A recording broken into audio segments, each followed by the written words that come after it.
Good morning, ladies and gentlemen.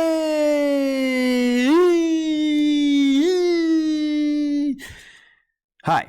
All right, let's do some adding and subtracting fractions. Now, from your wonderful math studies, you should be aware and make sure that you do not make the mistakes. Please, please, please do not just go ahead and say that, well, 9 plus 7 is 16, and 10 plus 9, that makes 19. So if I have 9/10 and 7/9, and I go ahead and add those together, I get 16/19. Now, let's just talk about this for a second. Let's rewrite this in words. Let's say that this is 9/10, and I'm adding that to 7/9.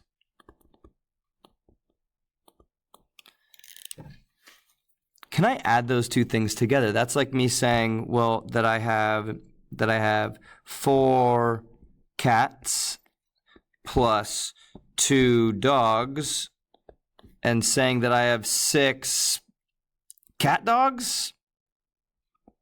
No, that is not true. Those things don't exist. That was a horrible cartoon. That is all. There are no such thing as cat dogs. I can't add cats and dogs together. I have 4 cats and 2 dogs. That's what I have, not 6 cat dogs. So the same thing, I can't do that here. I can't add 9/10 plus 7/9 and get 16/19. That doesn't work. This doesn't work like this. We need to get common denominators. We need to get the same thing here. In our example, I could say that we have 4 pets and 2 pets, and say that we have 6 pets. That works, but I can't do this if we don't have the same denominators here in this case. So let's do that. All right, now let's make common denominators. So all we're going to do is take our fractions, and instead of having tenths and ninths, we're going to see what can they have in common. What multiple do they both share? And I know that a multiple that both 10 and 9 share together are 90ths. So I'm going to rewrite this problem and say, well, if I take 9/10, what can I multiply it by? What form of the giant 1 can I multiply 9/10 by to get 90ths? Well, if I multiply by 9/9, I can get 90ths. So 10 times 9 is 90. 9 times 9 is 81. No, we'll do that. That sounds good. 81. And let's do the second fraction here. The second fraction plus 7/9. And we're going to multiply 7/9 by some form of 1. Let's move this over. Hopefully this works this time. Boom. All right. Technology these days, glorious. All right. Where was I? Oh, yeah, the giant 1. So now I'm thinking, what 9 times what makes 90? If you said 10, wow, you are so smart. You are amazing. Yeah. All right, 7 times 10 is 70. Oh, look at what we have. We've got 90ths. We have 81 90ths plus 70 90ths. We have common denominators. We can now add. They're the same sized pieces. So 81 plus 70 is 151, and that's over 90. Now, if you would like, you can turn this into a mixed number, and so we could say, well, how many wholes is this? So this is definitely 90 90ths plus, well, what's left over here?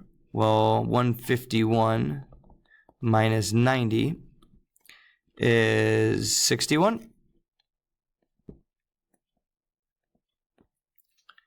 All right, so that is, I just broke down 151 90ths. 90 90ths makes 1 whole.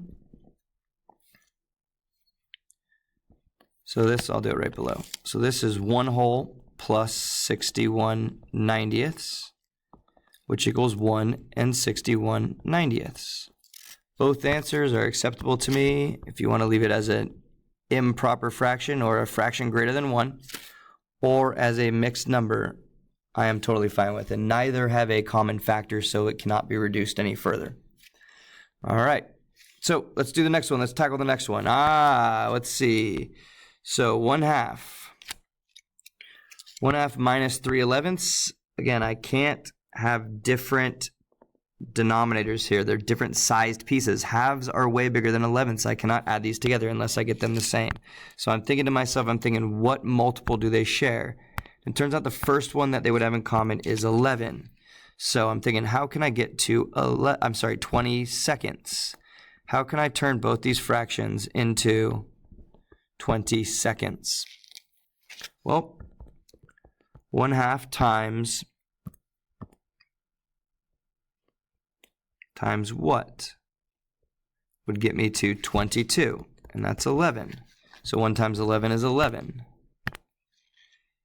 And then minus 3/11, and 11 times what makes 22, and that is 2. Whoa. That is so sloppy. Ladies and gentlemen, make sure you're writing more legibly than Mr. Marcus, please, or at least trying to. It shouldn't be too hard to do. All right, so we have 1/2 turned into 11 20 seconds, right? That is the same thing as 1/2. Those are equivalent. And then 3/11, 3 times 2 is 6. And 3/11 is equivalent to 6 20 seconds. All right, you have more slices of pizza. All right, you went from 3 slices to 6 slices, but your pieces got a lot smaller. They got half as big. So you got twice as many from 3 to 6, but there went from 11 slices in a pizza to having 22. So this is the same. They're equivalent. This is 3/11. Now when I subtract, I can subtract. 11 minus 6 is 5, 20 seconds. And that cannot be reduced either. So that's my final answer. All right, last one. Let's take a look. I don't have common denominators again, so I'm going to think 5 and 15. What's a common multiple? And it turns out they both share 15. This one I'm actually going to do vertically. Maybe you want to do them vertically. So I'm going to stack them. 2/5 minus 1/15. I kind of like this. And I'll show you why. It leaves me more room to do the giant one here. So 2/5, I want to make them both 15ths. And hey, it turns out I don't need to do anything here. It's already 15ths. That makes things really nice. What about here? What form of the giant one do I need to use? Well, 5 times 3 is 15. So if I multiply by 3/3, that's 1. That is equivalent to 1. So if I multiply a number by 1, it shouldn't change it. The value should stay the same. So we're just making more slices. We're cutting the pizza up into more pieces. So that should be 6/15.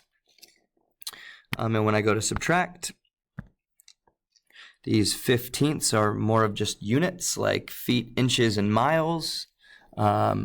They're just telling us how big our pieces are, how many pieces our whole is cut into.